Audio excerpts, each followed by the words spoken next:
So motherfucking designer right now.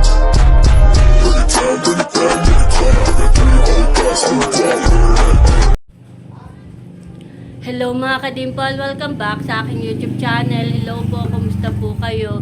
Bali ngayong pong araw ay punta po si RJ ng Kitangan at titingin po siya ng isda. Kaya tara po, samahan niyo po kami. Si RJ po ay pinagsungkit ko po ng mura. Kinuha ko pa yung itak. Yun yung dala ni Inay.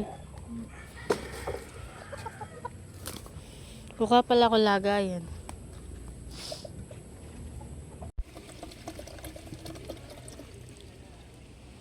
Ando, ang tubig. Wala maliit din yung kuha niya. Loko. Pwede na din yan. Tingnan tayo. Up.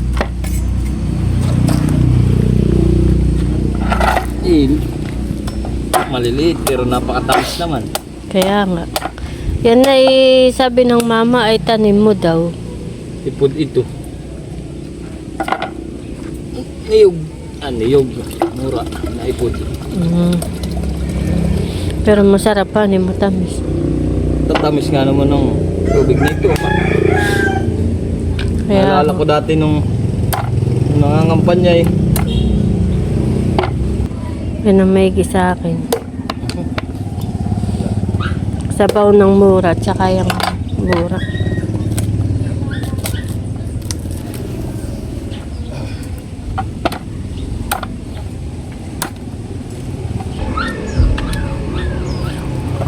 Video kuhan pa yung iba.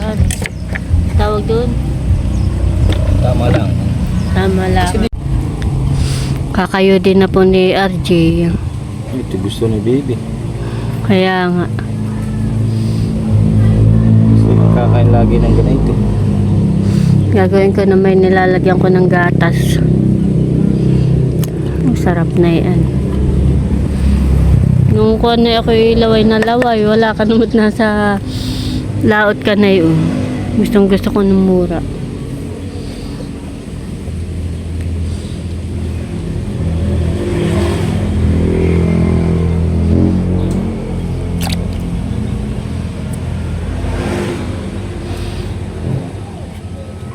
Bow, may nakasulat.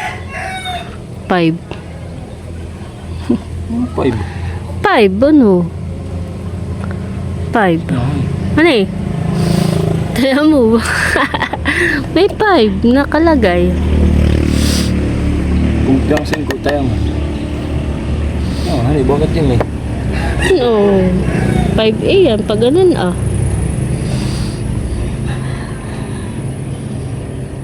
Galing yan eh. Pero yun ay nasa taas. Wala naman Kaso sungkit. kasusungkit.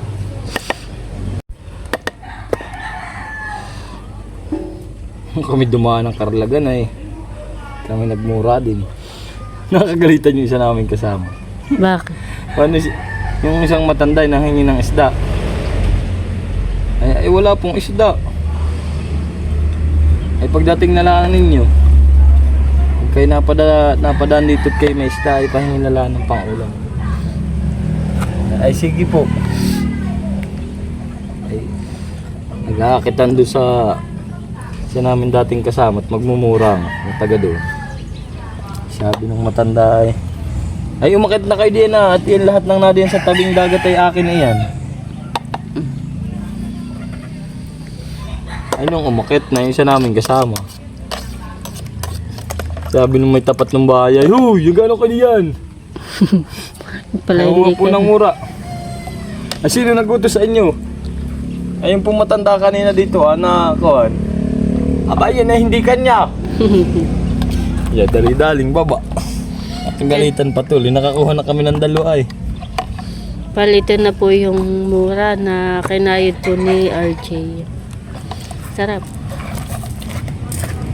A few moments later. Si RJ po ay galing pong Kitangan. May dala po siyang isda. Gandaan eh, mga sariwa. Pag sigang Meron palang isda at masamang panahon. Kaya nga, kami nga papasok, ay kami pinauwi na at wala na daw pasok. Ha? Oo. Kuha ng panahon. Linisan na po ni LJ yung isda. Pang ulam, honey. Tagal-tagal lang walang laot, mahirap walang ulam, di ba? Kaya nga.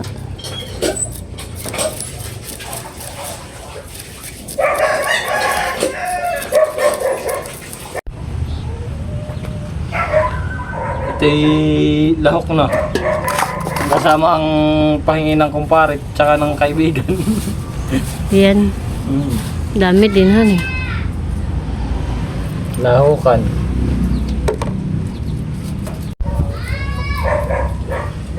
May na lahat may kumpare doon. Mga kaibigan. Nakakahingi, honey.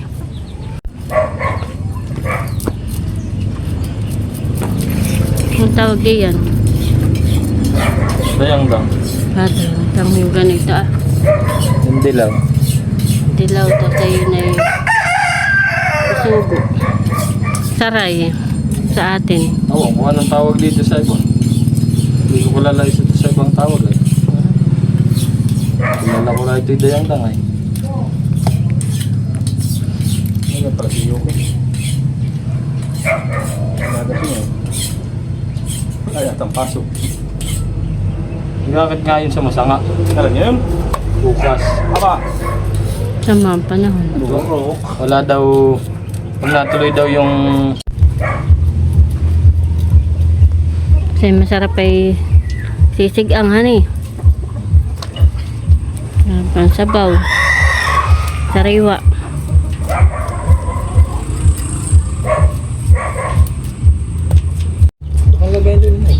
Si Vincent po ay kuka ng malunggay.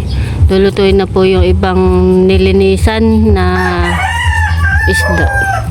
Sarap ay may gulay.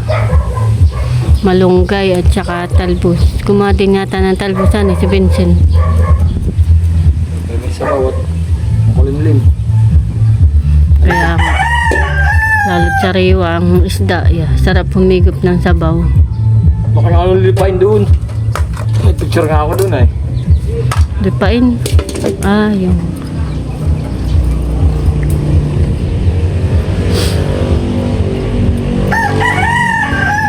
nakuhan nga ang panahon, no? Makulimlim. Yung anong bagyo. Hindi naman siya naulan, makulimlim laang.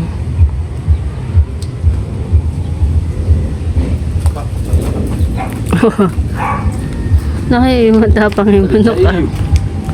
Oh, pag ako'y nadaan na eh.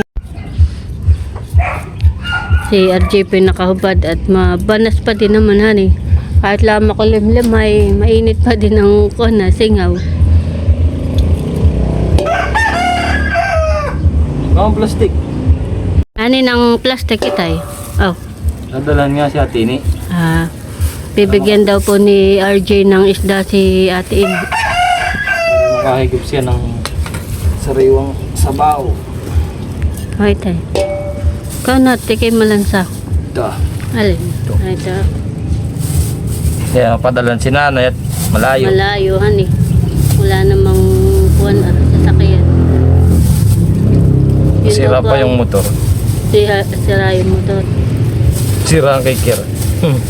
Yun daw pa ang ibibigay ka natin. Eh. Ito, madami dito. Baka sikulan siyang kilo. Kaya nga.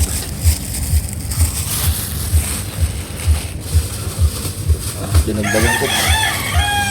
1 kilo din ito. Ito yung pangabulo. Ang dami. Ay. Dami na po ulit bunga. Ito ang aming pong kalamansi. Oh. Ang dami nang nakuha. Kaya nga, lagi naman tayong nakuha dito. Masipag ito magbubunga. Aray. Pakadaming bunga. Yung iba'y maliliit pa. Pero yung iba'y malalaki na. Daming bunga. Talalay. Wala pong pasok. Huwag mo baby, pinapalaki natin. Para tayo ay may pampiga. Oh, dami pa sa dulo. Naalala ko yung isang kanya sa likod Oo nga, napakadami magbunga na eh. Natin nakakapagdala pa sa nakar at saka sa biyaw eh. Mag-harvest sa isang planggana, yung ligpitan. Hani? Sayang Nakatayin ano. Ba't kayo namatay? Sayang. Saka yun dun sa likod. Ito yung sili. Dami rin na yung magbunga.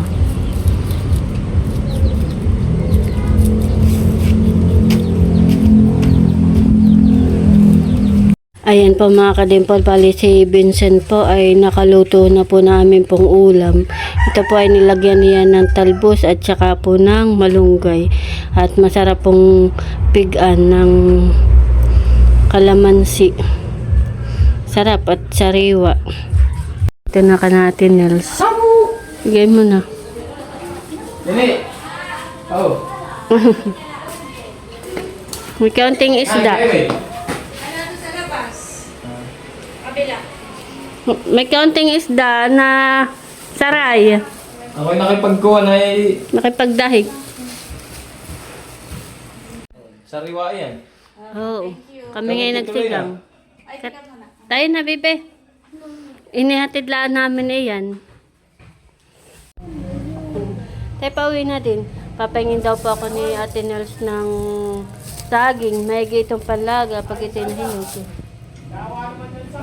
Ayaw ang saging. Thank you, Ate Nels. Ito pa kanina. Saka ito Ikaw mo na lang dito. Sama mo na lang. Kami pauwi na din. Thank you. May din itong panlaga. Bebe, kata na. Halika na. Napigan na po ni RJ. Ito pong aming pong ulam. Meron na po yung kalamansi. At kami po'y kakain na. Gulay yun.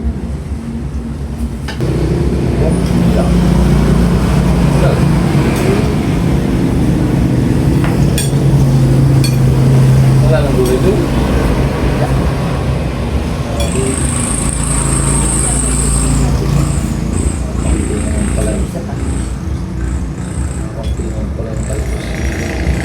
Ito, nakabili na lang din.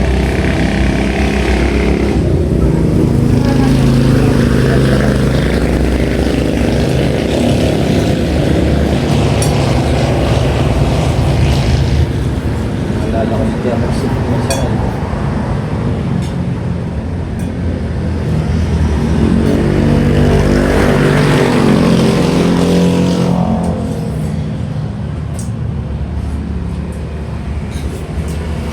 Ay, masarap na lang sa baway.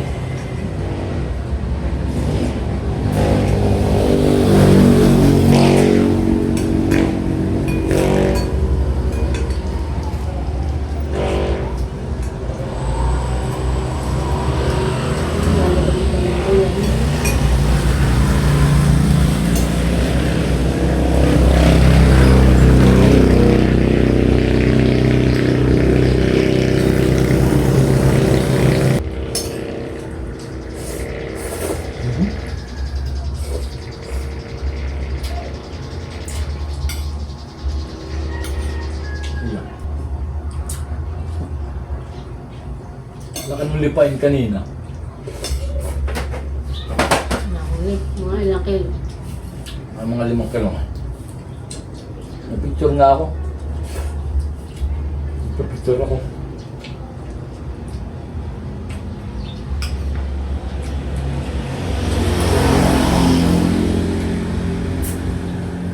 Sakit ang lang. Ba't hindi nalagas ang utang?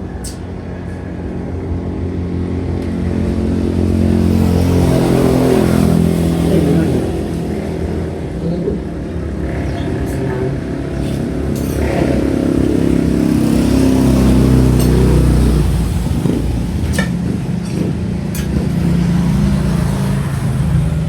Dami din ang pahingi parang buhay.